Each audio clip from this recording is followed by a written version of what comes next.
이의 첫 번째 이야기 하겠습니다. 플로렌서의 사본의 작자는 말한다. 나는 여태까지 수많은 비참한 이야기를 써왔지만 마지막으로 쓰려고 하는 이 이야기는 그 중에서도 가장 가슴에 강하게 느껴지는 것이어서 이야기하기 어렵다. 그것은 예의 가스트로 방문 동정회 수녀 원장 엘레나 다 깡피레알리의 이야기인데 그 재판과 죽음은 로마를 비롯한 전 이탈리아의 상류 사회에서 큰 화제거리가 되었었다. 1555년경 이미 산적은 로마 근교를 지배하고 재판관은 호족에게 매수되어 있었다. 1572년 이 재판이 있었던 해에 부엉 꼼파니가 그레고리오 13세로 성 베드로의 교황 자리에 올랐다. 교황으로서는 무엇 하나 빠지지 않는 등망 있는 교황이었지만 그 백성을 다스리는 점에서는 약간 비난을 초래할 만한 과실도 있었다. 성실한 사법관을 뽑을 줄도 몰랐고 산적을 퇴치할 방법도 몰랐기 때문이다. 빈번히 일어나는 범죄를 걱정만 할 뿐 처벌하는 방법을 터득하지 못했다. 사형을 고하면 감당할 수도 없는 책임을 짊어질성 싶었기 때문이다. 이러한 사고방식의 결과로서 영원의 도시 로마로 통하는 도로에는 무수한 산적이 출몰하게 되었다. 산적과 친해두지 않으면 안전한 여행도 제대로 할 수 없는 형편이었다. 알바노를 거쳐 나폴리에 이르는 도로를 끼고 있는 파졸라의 숲은 예전부터 교황청에 반항하는 정권의 본거지가 되어 있었다. 로마는 숲의 왕자의 한 사람인 마르코 스카라와 몇 번이고 대등한 조건하에 화의를 맺지 않으면 안 되었다. 이 산적들이 이토록 세력을 얻게 되는 것은 근처 백성들로부터 환심을 사고 있었기 때문이었다. 산적의 본거지에서 그다지 멀지 않은 아름다운 알바노시에서 1542년 엘레나 다 깡피레알리가 태어났다. 아버지는 이 지방에서도 으뜸가는 부유한 호족으로 알려져 있고 또 그런 자격으로 말미암아 나폴리 왕국의 광대한 영토를 소유하고 있는 빅토리아 까라파를 아내로 맞았다. 빅토리아 까라파와 그 딸을 잘 알고 있으므로 지금까지도 살아있는 노인들의 말을 인용할 수도 있다. 아무튼 빅토리아는 신중과 재치에 있어서는 나무랄 데가 없는 여성이었지만 그 타고난 재주를 가지고서도 한 집안의 파멸을 미연에 방지할 수는 없었다. 실로 이상한 일은 이제부터의 처참한 이야기의 중심을 이루는 여러 가지 참극은 생각컨대 이제부터 내가 소개하려고 하는 여러 인물 중의 누구의 죄라고 특히 지적할 수가 없다는 사실이다. 동정할 만한 사람은 있지만 사실 죄 있는 사람은 발견되지 않는다. 젊은 엘레나의 절세의 미모와 깊은 애정은 일신을 파멸시킨 두 가지의 크다란 화근이 된 동시에 그녀의 애인 줄리오 브란치 포르테의 죄를 덜어준다. 이와 마찬가지로 카스트로의 사교는 치타딘이 이해하는 매우 무능했기 때문에 또한 어느 정도까지는 용서될 것이다. 예하는 품행이 방정했고 특히 비할 데 없는 기품이 높은 품격과 단정한 용모를 갖추고 있었으므로 종문의 경력에 있어서 빠른 성진을 보았다. 누구라도 이 사교를 보면 호의를 갖지 않을 수 없었다고 써 있는 것을 읽은 일이 있다. 나는 누구를 편들어 좋게 보려는 마음도 없으므로 숨김없이 말해 버리겠다. 몬테 카시노의 수도원에 어떤 덕망 있는 수도사가 있었다. 그는 거처하는 그의 암자에서 성 바울처럼 땅 위 몇 자의 공중으로 떠오르곤 하는 것을 종종 목격당했다고 하는데 신의 은총이라도 입지 않았다면 그런 엄청난 고개를 할 수는 없을 것이다.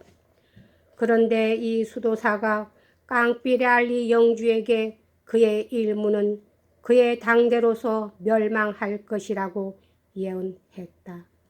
즉 그에게는 자식 둘이 점지되겠으나 그 둘이 모두 횡사할 것이라는 것이다. 이 예언 때문에 영주는 그 지방에서 아내를 맞을 수가 없어서 나폴리오 색시감을 찾으러 나섰는데 다행히 찾아낸 부인은 막대한 재산이 딸려있는 데다가 만약 사람의 힘으로 흉하다는 남편의 운세를 길하게 바꿀 수 있다면 그 정도의 일점은 해낼 수 있을 만한 재치 있는 여인이었다. 이 깡피레알리라는 영주는 극히 선량한 분으로 알려져 있었고 인정도 매우 많았지만 전혀 무능했기 때문에 차츰 로마와도 인연을 끊고 나중에는 거의 1년 내내 알바노의 저택에서 지내게 되었다. 영지가 이 도시와 해안 사이의 넓고 풍부한 평야에 있었기 때문에 이 토지를 경작하는 일에만 열중하게 되었다. 그는 아내의 권고에 따라 아들인 파비오와 딸 엘레나에게 지나치게 사치스러운 교육을 베풀었다. 파비오는 자기의 지체에 굉장한 자부심을 갖는 청년이었고 엘레나는 초인간적인 미녀로 파르네제 궁의 수집품 가운데에 지금도 남아있는 그 초상화를 보더라도 능히 상상할 수 있다. 나는 엘레나의 이야기를 집필하기 시작한 후 줄곧 파르네제 궁에 다니면서 하늘이 이 여성에게 준 현세의 모습을 차분히 바라보았다.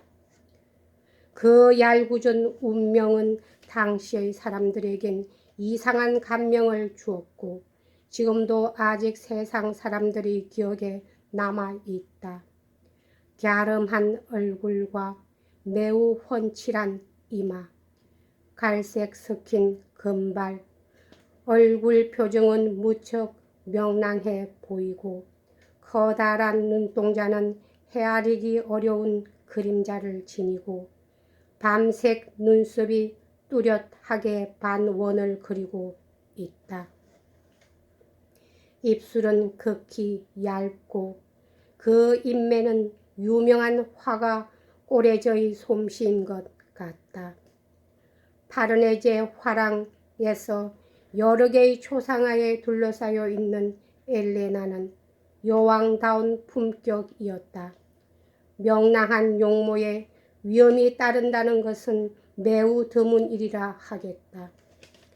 가스트로시의 방문 동정회 수녀원은 현재는 남아있지 않지만 당시는 로마의 왕과 제후들의 대부분이 자녀를 맡겼던 곳이다. 엘레나도 이 수녀원의 기숙생으로 만 8년을 지낸 후 고향으로 돌아왔는데 수녀원을 나설 때에는 물론 성당의 대제단에 훌륭한 성배를 기정했다. 엘레나가 알바도로 돌아오자마자 부친은 이미 고령인 유명한 시인 체키노를 막대한 급료를 주고 로마에서 초빙하였다. 체키노는 시성 벨러길리우스 및 페트라르카며 아리오스토, 단테 등 그의 고명한 제자들의 아름다운 시로서 엘레나의 교양을 닦았다. 여기서 16세기가 이 대시인들에게 바치고 있던 여러 가지 칭송에 관한 의론이 장황하게 이어지므로 필자는 부득이 이것을 생략하겠다. 엘레나는 라틴어를 알고 있었던 것 같다. 엘레나가 익힌 시는 연애 시인인데 더욱이 그 연애는 1839년대의 사람들이 본다면 우스꽝스럽게 보였을 그런 것이다. 즉 커다란 희생을 필요로 하고 신비적인 분위기가 없으면 성립되지 않으며 항상 비참한 운명과는 종이 한 장 차이의 입장에 있는 그러한 정열적인 연애인 것이다. 갓 17살이 된 엘레나의 가슴 속에 줄리오 브란치포르테가 눈뜨게 한 것은 그런 사랑이었다. 줄리오는 가난한 이웃의 젊은이로서 마을에서 1km가량 떨어진 산속의 쓰러져 가는 오막살이에 살고 있었다. 그것은 알바의 폐허 한복판에 호수를 둘러싸고 있는 푸른 초목이 깔린 150척가량이나 되는 절벽가에 서 있는 오막살이였다. 파졸라 숲의 울창한 큰 나무가 가까이에 있던 그 오막살이는 그 뒤 팔라시올라 수도원을 세울 때 허물어졌다. 이 가난한 젊은이에게서 찾아낼 수 있는 장점이라면 발랄하고 민첩한 태도, 역경을 참고 나가는 태연 자약한 태도뿐이었다. 아무리 칭찬해 주려 해도 용모는 그리 잘생기지 않았지만 표정만은 풍부하다고 할 수 있었다. 그러나 그는 꼴로나공 휘하의 용병에 끼어서 서너 번 위험한 싸움에서 용감하게 싸웠다는 것으로 이름이 알려져 있기는 했었다. 가난하고 잘생기지도 않았지만 줄리오는 알바노의 모든 처녀들에게 저 사람의 마음을 사로잡을 수 있다면 얼마나 기쁘겠는가 하고 생각하도록 만드는 점을 지니고 있었다. 어디를 가나 칭찬을 받았기 때문에 줄리오 브란치포르테는 엘레나가 카스트로의 수녀원에서 돌아오기까지는 장난으로 밖에는 연애를 하지 않았다. 머지않아 대시인인 제키노의 로마에서 깡피레알리 저택으로 옮겨와서 이 딸에게 시문을 가르치게 되었을 때 시인과 면식이 있던 줄리오는 그에게 라틴어의 시 한 편을 보내어 나이가 많기 때문에 똑바로 지켜보는 아름다운 눈을 볼 수 있고 또 엘레나의 생각에 고개를 끄덕여 주는 것만으로도 그 청순한 마음을 즐겁게 해줄 수 있는 시인의 행복한 신분을 노래했다. 줄리오는 마음속에 싹트오는 사랑의 정열을 한결같이 감추려고 애썼으나 엘레나가 돌아오기 전에 그의 마음을 끌고 있던 수많은 처녀들의 질투와 분노는 그 후 얼마 안 가서 그러한 조심성도 수포로 돌아가게 했다. 게다가 이 22살의 청년과 17살의 소녀와의 사랑의 진행 방법은 처음에는 아무리 보아도 신중했다고는 할 수 없었던 것이 사실이다. 석 달도 채 못 되어서 저택의 창 아래를 빈번히 지나다니는 줄리오 브란치포르테의 모습은 깡피레알리 영주의 눈에 띄어버렸다. 이 저택은 오늘날에도 호수에 이르는 비탈진 한 길의 중턱에 남아있다. 다음 시간에는 두 번째 이야기를 하겠습니다.